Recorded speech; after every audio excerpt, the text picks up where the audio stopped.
Imagine a grand villa in ancient Rome. The air is heavy with the scent of cedar and parchment. A solitary figure sits at a desk, quill in hand, his thoughts bending the flow of time itself. This man is Seneca, philosopher, adviser, and master of the art of living well. His words, penned centuries ago, hold secrets to a treasure more precious than gold or fame, a life of genuine happiness. But this happiness, as Seneca would tell us, is not what you think it is. It is not the fleeting pleasure of indulgence or the hollow applause of the crowd. It is something deeper, something that cannot be taken away, no matter what storms rage outside. Stay with me as we explore Seneca's timeless wisdom, a journey that will change the way you see not only happiness but your entire existence. The Roman world was one of ambition, decadence, and unrelenting pursuit of power. Senators vied for influence, generals sought victory, and merchants chased wealth across the empire's vast frontiers. Yet amidst this clamor, Seneca observed a peculiar paradox. Those who had everything were often the least content. In his letters to Lucilius, Seneca warns against the traps of external validation. What difference does it make, he asks, how much is laid away in a man's safe or in his barns, how many heads of livestock he grazes, how much capital he puts out at interest, if he is always in dread of poverty? The pursuit of wealth and status, he realized, was like drinking seawater. The more you consume, the thirstier you become. Seneca's answer to this dilemma was radical, even subversive for his time. He argued that happiness is not found in the accumulation of things, but in the cultivation of the soul. To achieve this, one must build an inner fortress, a place where no misfortune, no insult, no loss can penetrate. Picture yourself as a ship navigating a vast and unpredictable sea. The winds may howl, and the waves may crash, but a skilled captain does not rely on the calmness of the ocean to ensure a safe voyage. Instead, he learns to harness the winds, to steer through storms, and to trust the strength of his vessel. For Seneca, this vessel is virtue, wisdom, courage, justice, and temperance, the pillars of a life well lived.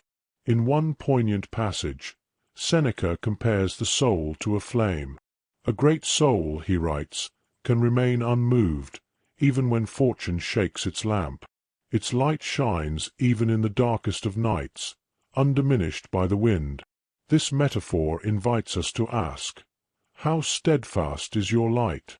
One of Seneca's most profound insights lies in the art of letting go. He believed that much of human suffering comes from clinging to things that are impermanent, possessions, relationships, even life itself.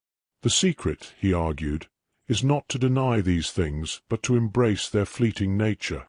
In one of his most haunting letters, Seneca writes, "He who has learned to die has unlearned slavery.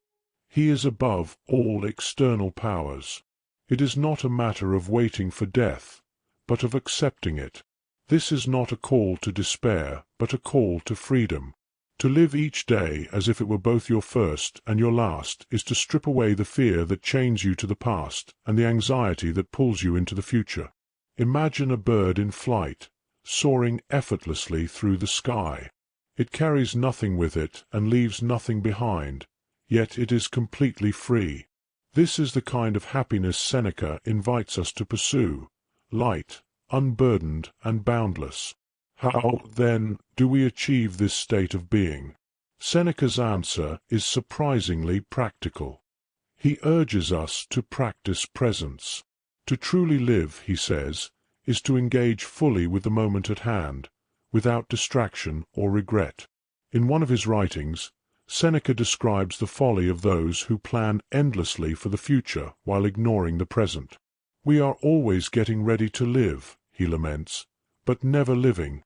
To counter this, he advocates for daily reflection. Each evening he would review his actions, asking himself, "What did I do well? What could I have done better?" This simple ritual is a powerful reminder that happiness is not a destination but a habit, a way of being that must be cultivated every day.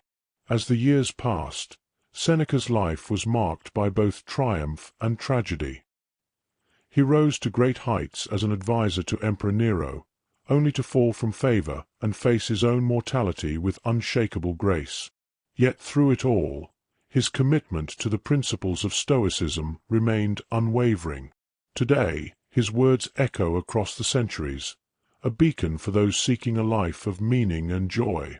True happiness, Seneca teaches us, is to enjoy the present, without anxious dependence upon the future. So, as you step into the world today, ask yourself, what are you chasing? And more importantly, what are you holding on to that no longer serves you? The path to genuine happiness is not out there. It is within you, waiting to be discovered. If this journey has sparked something within you, let it grow. Subscribe to this channel and join a community of seekers who, like Seneca, strive to light their own inner flame. Share your thoughts in the comments. How do you practice letting go? Let's explore the wisdom of the Stoics together and illuminate the path to a life of true happiness.